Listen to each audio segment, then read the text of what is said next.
तेरी महफिल भी गई, चाहने वाले भी गए, शब की आहें भी गईं, सुबह के नाले भी गए। दिल तुझे दे भी गए, अपना सिला भी गए, आके बैठे भी न थे और निकाले भी गए। आए उशाक गए वादाए फरदा लेकर, अब हमें ढूंढ चरागे रुखे ज़ेबा लेकर।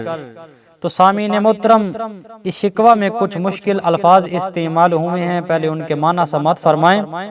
नाले कहते हैं फरियादें, वादाए फरदा कहते हैं कि आने वाली कल का वादा, चरागे रुख ज़ेबा पुर नूर खूबसूरत चेहरा। अल्लामा मोहम्मद इकबाल रहमतुल्लाह अलैह फरमाते हैं, सामीन मोहतरम तशरीह समात फरमाएं। कलंदर लाहौरी फरमाते हैं कि तेरी महफिलें भी खत्म हो गईं और तुझे चाहने वाले भी चले गए।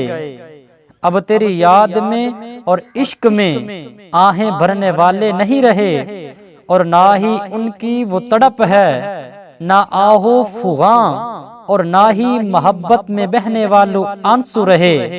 सब कुछ उन्हीं के साथ ही रुखसत हो गया, बस वो अपना दिल तुझे दे गए, और हौसला उनके मुकद्दर में था वो ले भी गए।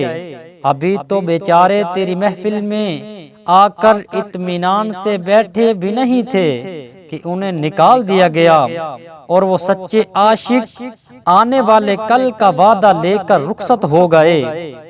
अब तू उन्हें अपने खूबसूरत और पुरनूर चेहरे का चराग लेकर ढूंढ ले। सामिन मोहतरम, अगर आज की ये वीडियो आपको पसंद आई हो तो हमारे चैनल को सब्सक्राइब, वीडियो को लाइक और शेयर ज़रूर कर दें। मिलते हैं अगली वीडियो में, तब तक के लिए अल्लाह हाफिज़।